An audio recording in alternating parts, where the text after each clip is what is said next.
অন্তর্বর্তী সরকারের প্রথম একনেক সভা শেষে প্রেস ব্রিফিং করছেন শিক্ষা ও পরিকল্পনা উপদেষ্টা অধ্যাপক ডক্টর ওয়াহিদ উদ্দিন মাহমুদ। রাজধানীর আগারগাঁওয়ের পরিকল্পনা মন্ত্রণালয়ে আছেন সহকর্মী মাহাদি সেকেন্দার। সরাসরি চলে যাচ্ছি সেখানে। হরিপুর গ্যাস সঞ্চালন পাইপলাইন নির্মাণ শীর্ষক প্রকল্প, এটা হলো একটা সংশোধিত প্রকল্প। এটা একটা পাইপলাইন তৈরি করা হবে, গ্যাস পাইপলাইন তৈরি করা হবে।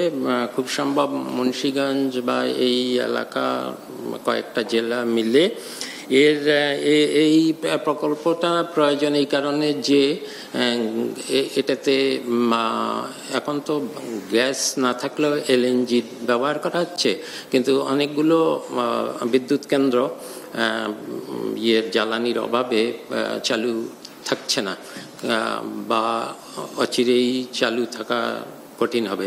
এজন্য এই পাইপলাইন প্রকল্পটা আমরা এটা অনুমোদন করেছি। তবে যেটা আগেই বলেছি যে অনুমোদন করাই যথেষ্ট না। আমরা এটা যেই মন্ত্রণালয়, সংশ্লিষ্ট মন্ত্রণালয়, তারা এটা বাস্তবায়নের সময় এই বিশেষ করে যে পাইপলাইন, এটা হলো পাইপটা মানে মানসম্মত কিনা, এখানেই এইসব জায়গাতেই গন্ডগোলটা হয়। এই পাইপলাইনটা মানসম্মত কিনা এটা যাতে সবসময় যাচাই বাছাই করা হয়।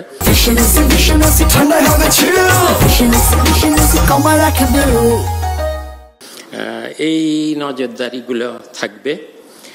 আরেকটা প্রকল্প করা হয়েছে, এটা অত্যন্ত আমাদের এতদিন পড়েছিল, আমরা এটা একটা নীতিগত সিদ্ধান্ত হিসাবেই নিয়েছি। আমরা দুইটি মূল্যায়ন এবং উন্নয়ন কূপ প্রাকৃতিক গ্যাসের জন্য, এটা এই জায়গাগুলো আমি ঠিক জানি না, সুন্দরপুর 4 এবং শ্রীকাইল 5, এবং আরও দুইটি অনুসন্ধান কূপ, যেটা সুন্দরপুর সাউথ 1 ও জামালপুর 1 খনন প্রকল্প।